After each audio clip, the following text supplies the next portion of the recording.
Lecture 5 এ আমরা শিখেছিলাম chapter financial স্টেটমেন্টের কথা। সেখানে গ্যাপের কিছু রিকোয়ারমেন্ট ছিল, কিছু আইএফআরএস এর কিছু রিকোয়ারমেন্ট ছিল।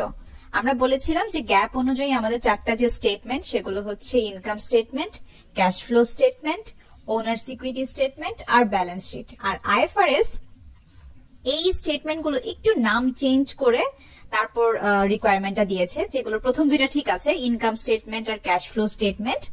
থার্ড যে স্টেটমেন্টটা সেটা একটু চেঞ্জ হয়েছিল, সেটা হচ্ছে statement of changes in equity. আর ফোর্থ স্টেটমেন্টটা ছিল স্টেটমেন্ট অফ ফাইন্যান্সিয়াল পজিশন। এছাড়াও আইএফআরএস আরো একটা রিকোয়ারমেন্ট দিয়েছে, সেটা হচ্ছে নোটস অথবা ডিসক্লোজার। মানে যদি কোনো আমাদের এমন কোনো কনফিউশন থেকে থাকে যেগুলো আসলে ফিনান্সিয়াল স্টেটমেন্টে তখনো কমপ্লিট হয়নি বা তখনো সেগুলো সম্পর্কে পুরোপুরি কোনো সুরাহা হয়নি, এই ধরনের যদি কোনো পেন্ডিং কেস যদি থেকে থাকে সেগুলোর ব্যাপারে আইএফআরএস নোটস দিতে বলেছিল। এগুলো আমরা লাস্ট ক্লাস পর্যন্ত পড়েছিলাম। এরপরে আমরা জার্নাল শিখেছিলাম, গত ক্লাসে আরো শিখেছিলাম যেটা জার্নাল আমরা শিখেছিলাম। জার্নালগুলো কেমন ছিল? প্রথমটা ছিল মিস নেহা স্টার্ট করেছেন একটা কোম্পানি, যে কোম্পানির নাম হচ্ছে এনটিই বা নেহা টেক্সটাইল এন্টারপ্রাইজ। তো উনি স্টার্ট করেছেন সেপ্টেম্বর 1 তারিখে। She invested 15,000 cash in the business, reference number J5।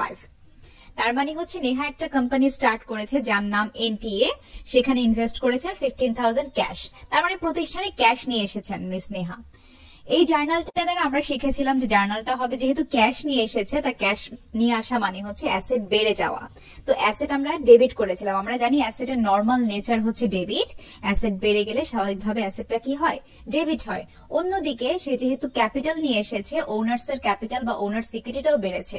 Owners এর ইকুইটি বাড়লে ওনার্স ইকুইটিটা ক্রেডিট হয়। আমরা যে সূত্রটা পড়েছিলাম, assets equal to liability plus owners equity, সেখানে অ্যাসেটটা ছিল ডেবিট আর লায়াবিলিটি প্লাস ওনার্স ইকুইটি পাশটা ছিল ক্রেডিট।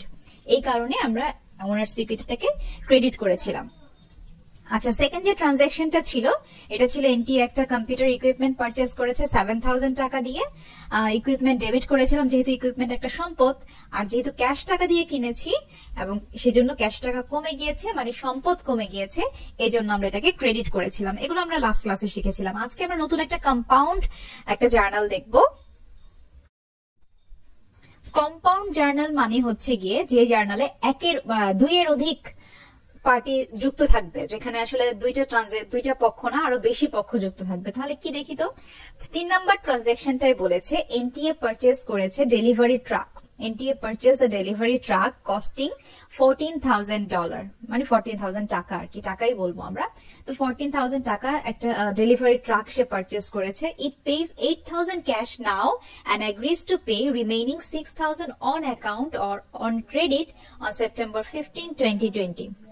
তার মানে হচ্ছে এনটি একটা ডেলিভারি ট্রাক কিনেছে যার খরচ হচ্ছে বা যার দাম হচ্ছে 14,000 টাকা। ও কি করেছে, এখন 8,000 টাকা ক্যাশ পে করেছে, পরবর্তীতে বাকি যে 6,000 সেটা বলেছে ধারে রেখেছে, মানে পরবর্তীতে পে করবে। তো এই অন অ্যাকাউন্ট শব্দটার অর্থ হচ্ছে ধারে বা বাকিতে। আমরা যখন অন অ্যাকাউন্ট বা অন ক্রেডিট দেখবো তখন আমরা বুঝে নেব যে প্রতিষ্ঠানটায় বাকিতে বিক্রি করেছে। তাহলে এখন কয়টা পক্ষ এখানে আসলো? প্রথমত এনটিএ কি করেছে, একটা ট্রাক কিনেছে। ট্রাকটা মানে হচ্ছে সম্পদ বেড়েছে। চলেন দেখি তাহলে কি হয়েছে। যেহেতু সম্পদ বেড়েছে, সম্পদ বাড়লে আমরা কি করি? ডেবিট করি। আমরা ডেলিভারি ট্রাকটাকে নাম দিব ইকুইপমেন্ট, বলবো যেটা একটা ইকুইপমেন্ট। ইকুইপমেন্ট মানে যন্ত্রপাতি বা সরঞ্জাম আর কি। তো এটাকে আমরা ইকুইপমেন্ট বলতে পারি। তো ইকুইপমেন্ট বললাম যে ইকুইপমেন্টে ডেবিট হবে, আর যেহেতু ক্যাশ টাকা দিয়ে কিনেছি তাহলে কি হবে? ক্যাশটাকে আমরা ক্রেডিট করব। আর বাকিটুকু যে ধারে রেখেছি এই জন্য আমার কি হয়েছে? একটা দায় বেড়েছে। এই দায়টার নাম কি? Accounts payable. চলেন একটু মিলাই দেখি তাহলে কি হয়েছে ট্রানজাকশনটা। এই যে দেখেন এখানে লেখা আছে ইকুইপমেন্টটাকে ডেবিট করেছি 14,000 টাকা দিয়ে, আর ক্যাশটাকে কি করেছি? যে 8,000 টাকা ক্যাশে পে করেছি সেটাকে ক্রেডিট করেছি। আর যেহেতু বাকি 6,000 টাকা ধারে রেখেছি, তার মানে একটা দায় সৃষ্টি হয়েছে যেটা আমাকে পরবর্তীতে দিতে হবে, সেই অ্যাকাউন্টস পেয়েবলটাকে আমরা কি করেছি? ক্রেডিট করেছি। তার মানে ছোট্ট করে ব্যাখ্যাটা কি দিব, যে purchase of truck for cash with remaining balance on account. তার মানে হচ্ছে ক্যাশে একটা পারচেজ করেছি একটা ট্রাক, বাকিটুকু অন অ্যাকাউন্টে বা ধারে রেখেছি। এর পরের যে স্টেপটা আমরা বলেছিলাম নরমালি একটা রেকর্ডিং প্রসেসে 3টা স্টেপ, তাই না? প্রথমটা হচ্ছে অ্যানালাইজ করে আমরা ট্যাবুলার অ্যানালাইসিসটা করব, কোন অ্যাকাউন্টটা কিরকম হবে ট্রানজাকশনটাকে অ্যানালাইসিস করা। সেকেন্ড ধাপটাতে হচ্ছে আমরা সেগুলোকে জার্নাল বা জাবেদায় পোস্টিং করব। থার্ড স্টেপটা হচ্ছে posting into the ledger. Ledger আমরা বলেছিলাম লেজার মানে হচ্ছে খতিয়ান। এটা হচ্ছে প্রত্যেকটা অ্যাকাউন্টিং এর নিজস্ব একটা ঘর বা নিজস্ব একটা জায়গা, যেখানে জার্নালে যেমন অনেকগুলো অ্যাকাউন্ট থাকে না, এখানে হচ্ছে লেজারটা হচ্ছে একটা অ্যাকাউন্টের সবগুলো ট্রানজাকশন একই পাশে চলে আসে। আমরা দেখি কিভাবে করব। আমরা যেহেতু যেই জাবেদাগুলো এতদিন পর্যন্ত করেছিলাম, 3টা জাবেদা করেছি। 1 তারিখে একটা ট্রানজাকশন হয়েছে, সেপ্টেম্বর 5 একটা ট্রানজাকশন হয়েছে, সেপ্টেম্বর 15 একটা ট্রানজাকশন হয়েছে। সেগুলোকে তার মধ্য থেকে কোনগুলো ক্যাশে আছে সেই ক্যাশগুলোকে একসাথে করে এখানে লিখে নিয়ে আসবো। চলেন দেখি কিভাবে লিখবো। এখানে আমি জার্নালের রেফারেন্সটার সাথে ছবিটাও দিয়ে দিয়েছি যাতে আপনাদের বুঝতে সুবিধা হয় আমি কোথা থেকে এনেছি।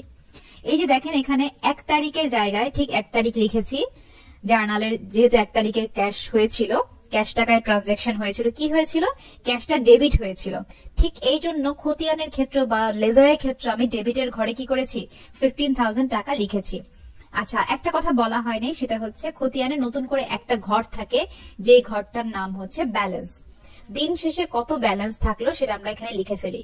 যেহেতু 15,000 টাকা শুধু ডেবিট হয়েছে, অন্য আর কিছু হয়নি, দিন শেষে ব্যালেন্স হচ্ছে 15,000।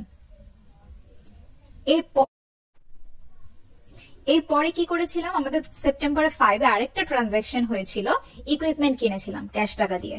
তখন ক্যাশ টাকা কি হয়েছিল? ক্যাশটা ক্রেডিট হয়েছিল। তাহলে সেপ্টেম্বর 5 এর ডেটটা দিব।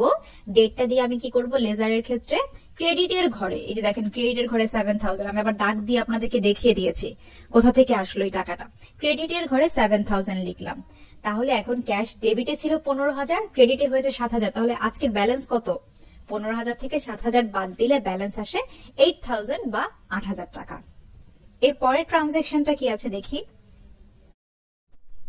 এরপরে আমরা ওনার্স এর ক্যাপিটালটা নিয়ে একটা লেজার করেছিলাম। ওনার্স এর ক্যাপিটাল যেহেতু একবারই এসেছে আমাদের অঙ্কে, আমরা এটাকে এখানে দিয়েছেন ডেট সেপ্টেম্বর 1 দিয়ে আমরা সরাসরি কি করেছি? ক্রেডিট থেকে 15,000 টাকা ওনার্স এর ক্যাপিটালে ঘরে লিখে ফেলেছি।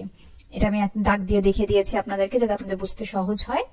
ওনার্স এর ক্যাপিটাল যেহেতু আমাদের ম্যাথমেটিক্সে আর কখনোই ছিল না, আমরা এটাকে এখানেই ক্লোজ করে দিব। এই পর্যন্তই ছিল আপনাদের লেকচার 6।